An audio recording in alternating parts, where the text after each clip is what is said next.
Wa qala sallallahu alaihi wasallam, sallu kama ra'aitumuni usolli. Itu masih 33 paling bawah sekali, paling ujung ya.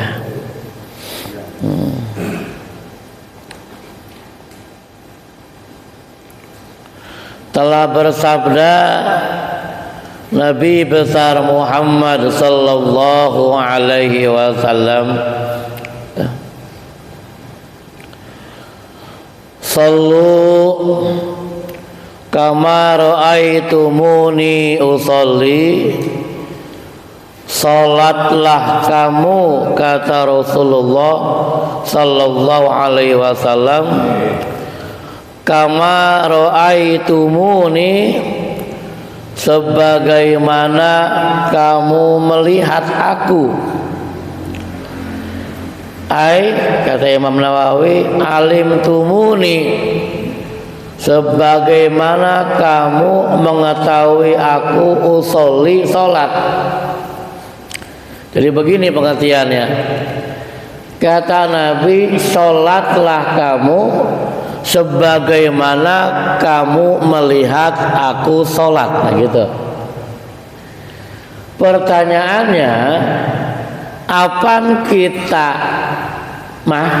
ya, kapan lihat Nabi sholat, kan begitu Pak? Lah, boro-boro ngelihat Nabi sholat, ngelihat sahabatnya kagak, nah, gitu ya. Lah, bagaimana buat kita yang hidup di zaman sekarang ini gitu? Sebab kata Nabi, sholatlah kamu sebagaimana kamu lihat aku sholat. Maknanya kalau buat kita itu, kita pelajari hadis-hadis Nabi tentang bagaimana sifat-sifat beliau Rasul sholat. Saya sendiri mengumpulkan hadis-hadis Nabi berkaitan beliau Rasul sholat, kayaknya masih repot dah. Ya udah yang udah matang aja dah gitu, paham nggak? Apa yang udah matang? Tuh yang udah disusun sama ulama tuh Pak.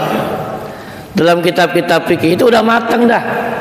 Kalau kita masih nyawah dulu, ngebajak dulu ya, kemudian kita jemur dulu, kita masak dulu, baru kita makan.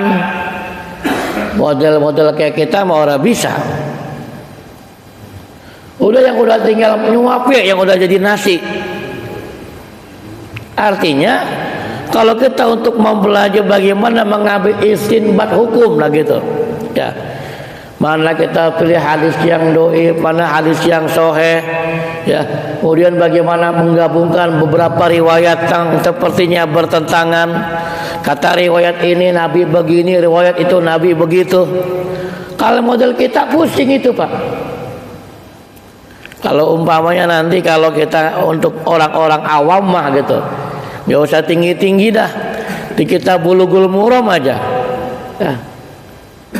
Itu udah bikin kita kok begini sih, kata hadis ini Nabi begini, hadis ini Nabi begitu gitu. Nah kalau buat orang awam udah puyeng itu. Nah udah kita mah gitu, kita mah yang tinggal nyuap ya, tinggal makan. Itu disusun oleh ulama tuh. Dalam Safina Bil Sus, dalam mazhab Syafi'iyah gitu ya. Safina, Riyadul Badi'ah, Fathul Qorib. Kita belajar bagaimana rukun-rukun sholat, belajar bagaimana yang membatalkan sholat ya. Ibaratnya itu tinggal nyuap udah itu. Para ulama yang udah mengklasifikasikan tuh, mana termasuk sifat Nabi yang dianggapnya rukun ya, mana perbuatan sholat Nabi yang merupakan sunnah, dan seterusnya. Mana yang sunnah abad, sunnah hayat. Jadi kita mah cukup tinggal nyuap aja gitu. Udah disusun para ulama. Masalahnya sekarang teh gitu Pak.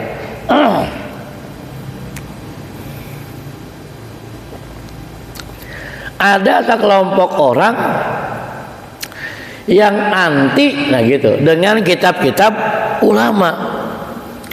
Ngapain nurutin pendapatnya Imam Syekh Nawawi, dia mau orang Banten, hidupnya jauh sama Nabi, begitu Pak. Itu banyak tuh Pak, kalau kita ngobrol sama orang-orang yang begitu dah pokoknya ya, anti banget gitu loh dengan tuntunan kitab para ulama ya, termasuk Syekh Nawawi. Dia mau orang Banten, hidupnya udah zaman Belamari, kapan dia ketemu Nabi, langsung aja sama hadis Nabi, udah begitu ya. Emang seolah-olah itu omongan bener gitu Pak, tapi racun buat kita. Seolah-olah dia nggak butuh ulama. Langsung aja, kita kan hadisnya sallu kama ra'aitumuni usolli, sholatlah kamu sebagaimana kamu lihat aku sholat, kata Nabi. Ya udah, langsung pelajari hadis-hadis Nabinya. Ngapain kita belajar kitab-kitab yang ada bab rukun sholat, bab yang mensahkan sholat, membatalkan sholat? Ngapain? Langsung aja baca langsung hadisnya, nggak usah susunan ulama begitu. Nah, ini kata-kata seolah-olah benar tapi racun buat kita. Sekarang buat kita, Bapak para jemaah ya, langsung mengumpulkan, mencari, belajar langsung kitab-kitab hadis, bisa baca kagak? Kan begitu Pak ya. Lalu suruh mengklasifikasikan, ribet, udah yang tinggal makan aja kita mah. Ulama udah tugasnya itu. Satu. Yang kedua, omongan mereka kagak sadar gitu. Apa nggak sadarnya? Begini, udah ngapain ikut ulama, langsung aja belajar kutubus sittah. Kutubus sittah itu Pak, kitab-kitab hadis Pak, yang 6 yang terkenal ya, Sahih Bukhari, Sahih Muslim, Sahih Nasai, Abu Dawud dan seterusnya ya. Itu kumpulan kitab-kitab hadis lengkap itu. Dia berpikir nggak usah ulama, itu yang mengumpulkan kitab-kitab hadis lengkap teh itu ulama gitu loh, bukan dia ini tuh. Tapi omongan seolah-olah nggak usah ikut ulama yang nyusun kitab-kitab fikih gitu loh. Ini yang nggak nyambungnya. Lalu yang kedua, banyak orang yang mantap mazhab Syafi'i. Kita Syafi'ian ya. Pokoknya hadisnya kalau bukan Bukhari Muslim, saya nggak mau pakai. Nah gitu. Pengen Bukhari Muslim, hadis paling sahih. Dia nggak nyadar, nggak baca sejarah. Imam Bukhari, Imam Muslim juga mazhabnya Imam Syafi'i. Paham Pak? Kenapa dalam mazhab Syafi'i tidak ada hadis-hadis Bukhari Muslim? Wah, karena memang hidupnya di atas Imam Bukhari. Paham nggak? Ya. Imam Bukhari juga, Imam Muslim juga, dia bermazhab Syafi'i gitu loh. Ini kadang-kadang ada orang yang menentang itu Pak. Apa itu pendapat Imam Syafi'i, nggak ada hadis Bukhari Muslimnya. Pokoknya hadis Bukhari Muslim pokoknya dianggap kurang sah lah gitu pendapatnya. Dia nggak nyadar itu. Bahwa Imam Bukhari, Imam Muslim pun mazhabnya Imam Syafi'i gitu.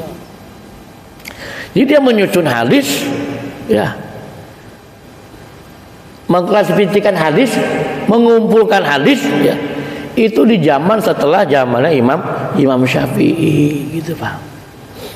Jadi kembali kepada hadis kita ya, sallu kama ra'aitumuni usolli, sholatlah kamu sebagaimana kamu lihat aku sholat. Kita mah cukup mengikuti pendapatnya para ulama yang memang didasarkan kepada hadis-hadis Nabi yang berkaitan tentang Nabi sedang sholat. Ustaz kok beda-beda pendapat, titik ini bilang begini, sholatnya ini begini. Bagaimana itu Bapak? Memang ada beberapa riwayat macam ada yang meriwayatkan Nabi itu kalau ruku langsung kalau mau sujud langsung dia tangannya ke lantai ya, sejadah. Ada yang meriwayatkan Nabi ketika mau sujud tangannya megang dengkul dulu turunnya. Nah, ini kalau buat orang yang awam, ini konsultasi mana yang benernya kan begitu Pak. Bukan Bukan mana yang benar, dua-duanya benar. Kenapa? Si Fulan meriwayatkan begitu ketika Nabi masih muda, masih gagah. Nah, si Fulan melihat itu ketika Nabi udah agak tua gitu loh. Paham nggak? Ya kalau kita mau ruku, saya kudu pegangkan dengkul dulu. Ya, yang tua-tua kan adalah mas. Nah, jadi sahabat meriwayatkan seperti itu gitu Pak. Nah, kalau kita nggak paham, yang ada berdebat, salah lo harusnya begini, lu salah harusnya begini. Nah, ramai jadinya. Makanya saya sering bilang tuh, kalau belajar fikih mah gitu ya, jangan merasa pendapatnya paling benar gitu ya. Ya, lanjut nih biar kelar nih hadis ya. Berikutnya apa? Saya nggak bawa kacamata ini. Pakai yang ini malah. Nah, wa qala sallallahu alaihi wasallam, man taraka sholata muta'ammidan faqad kafara jiharon. Nah, ini hadisnya di mari adanya nih, yang sering saya sampaikan tuh. Ya. Yang sering saya bilang di mari adanya di hadisnya nih. Apa artinya? Telah bersabda Nabi kita Muhammad sallallahu alaihi wasallam, man taraka sholata muta'ammidan, barang siapa yang meninggalkan sholat dengan sengaja. Ya. Kalau kita mau artiin atu-atu, man siapa orang gitu, atau barang siapa ya. Taroka meninggalkan gitu. As-sholata sholat itu Pak, kalau kita mau atu-atu tuh, man taroka sholata, barang siapa atau siapa orang yang meninggalkan sholat muta'ammidan, muta'ammid artinya sengaja gitu ya. Faqad, maka sungguh gitu. Kafaro itu fi'il madhi, artinya telah kafir gitu ya. Faqad kafaro, maka sungguh telah kafir jiharon, itu ijhar jelas, artinya nyata-nyata gitu Pak. Faqad kafara jiharon, maka sungguh telah kafir secara jelas. Oh, di sini hadisnya ada, bukan ngarang-ngarang ya. Saya kan pernah menjelaskan maknanya apa kan begitu ya. Saya ulang lagi ya, enggak apa-apa ya. Nah, jadi makna hadis ini, siapa orang yang meninggalkan sholat dengan sengaja, maka sungguh dia telah kafir nyata-nyata. Maksudnya bagi mereka yang mengingkari ya kewajiban sholat tersebut gitu. Ini pernah saya jelasin nih ya. Kalau dia tinggalkan sholat ya dengan mengingkari kewajiban sholat, nah gitu. Kenapa lo nggak sholat? Apa? Emang sholat wajib nggak Pak? Gitu ya. Dia meyakini sholat itu nggak wajib gitu. Maka dia nggak mau sholat. Maka di situ baru dihukumi faqad kafara jiharon, maka sungguh telah kafir nyata-nyata gitu. Nah, tapi kalau meninggalkan sholatnya cuma karena memang masih malas gitu Pak, hatinya mah yakin, gue yakin memang sholat kewajiban, cuman gimana ini masih pengen banget gabung sholat gitu ya, pengen pakai orang-orang, cuman aduh kalau ini masih begini baik kan ya, umpamanya nih ya. Nah, yang begitu nggak termasuk kafir Pak gitu, nggak termasuk kafir, cuma dihukumi mukmin afi, orang yang beriman, cuma yang bermaksiat kepada Allah, yang berdosa karena telah meninggalkan sholat gitu. Sebab sholat ini hukumi wajib, sedangkan definisi wajib udah saya jelaskan tuh ya. Apa definisi wajib? Diberikan pahala buat orang yang mengerjakannya, ya, dan diberikan siksa bagi orang yang meninggalkannya, gitu. Itu definisi wajib. Nah, orang yang meninggalkan sholat cuma memang karena masih malas, tapi hatinya yakin bahwa sholat itu hukumnya wajib, maka dia tidak termasuk kepada hadis ini, gitu Pak. Ya.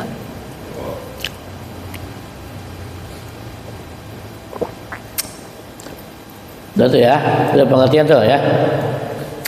Jadi yang dimaksud man taraka sholata muta'ammidan faqad kafara jiharam, barang siapa yang meninggalkan salat sungguh telah kafir nyata-nyata. Meninggalkan salat dengan sengaja maksudnya, itu bagi mereka yang mengingkari kewajiban salat. Lanjut Pak. Wa qala sallallahu alaihi wasallam as-shalawatul khamsu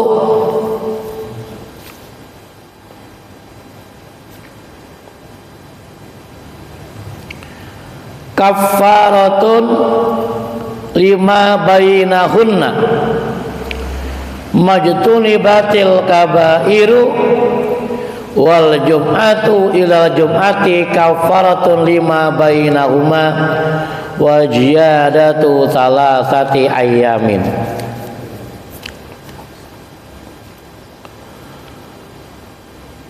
Telah bersabda Rasulullah sallallahu alaihi wasallam, as-shalawatul khamsu, sholat yang 5 yang difardukan tuh Pak ya, Johor, asar, maghrib, isya, subuh ya. As-shalawatul khamsu, sholat yang 5 itu kafaratun lima bainahunna, sebagai penghapus, gitu.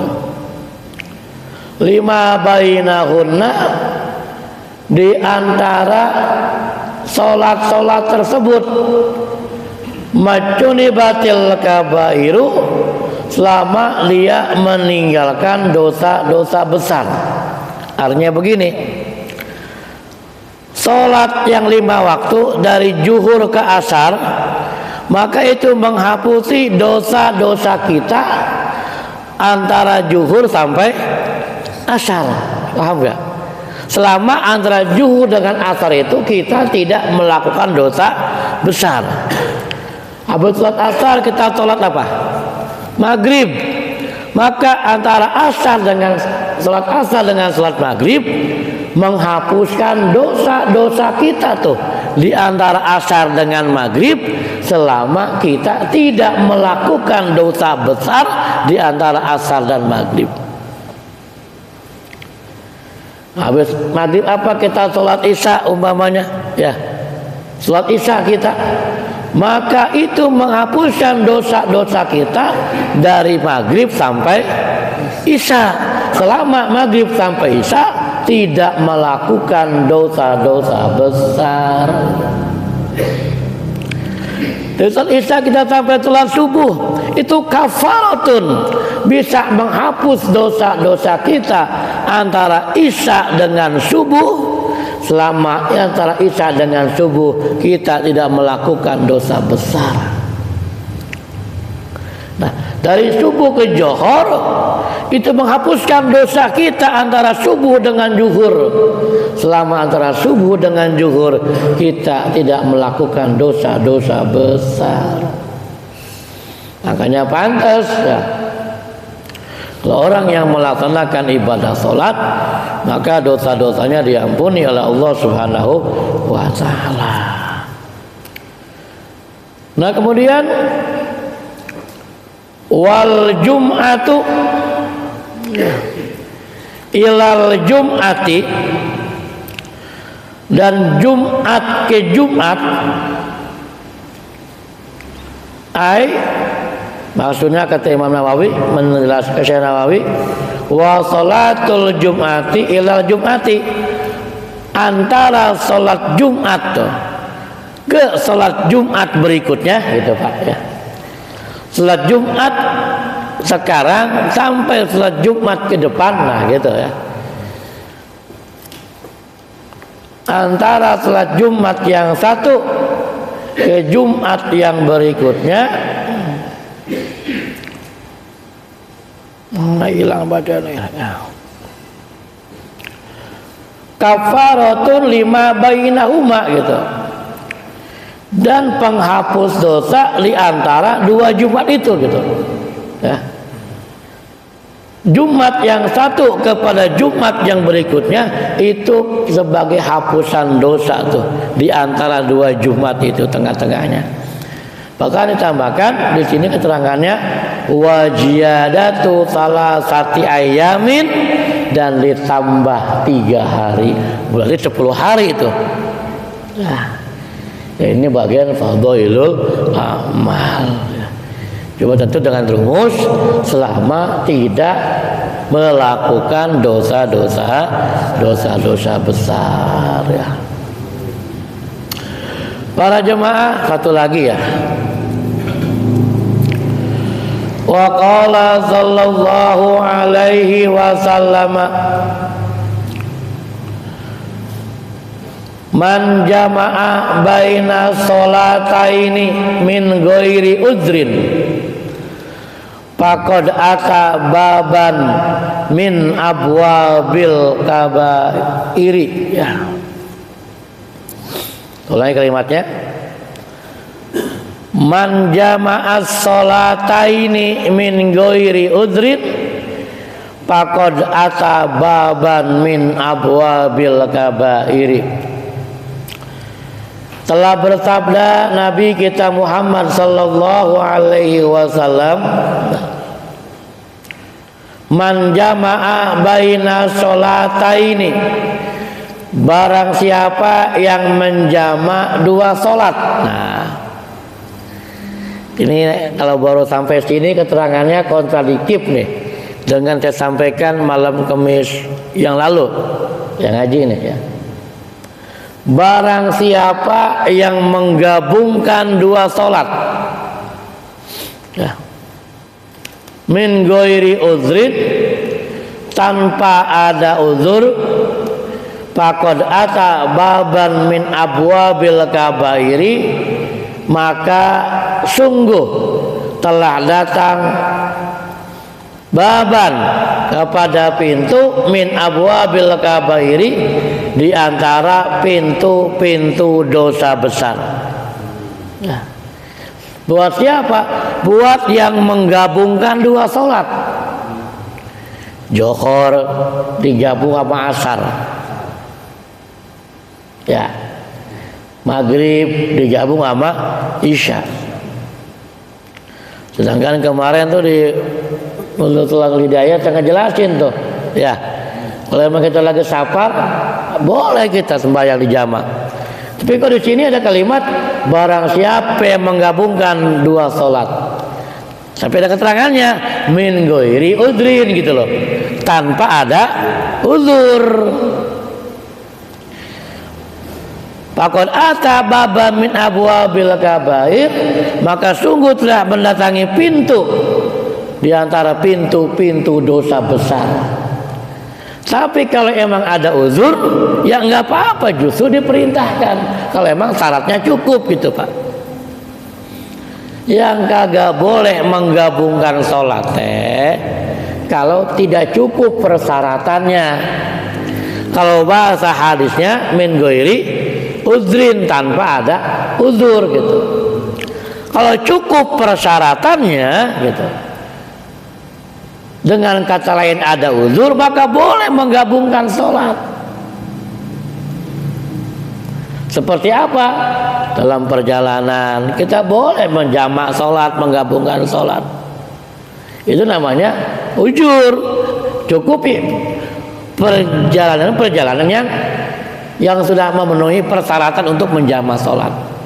Ingat kita pernah ngaji Riyadul Badi'ah ya, itu persyaratan jamak lebih ringan ketimbang persyaratan qashar, Pak. Kalau jamak nggak mesti 84 km perjalanan, nggak mesti. Tapi kalau qashar nggak boleh. Kalau perjalanan kurang daripada 84, ada bilang 83 ya kilometer. Adalah kita bahas lagi ya.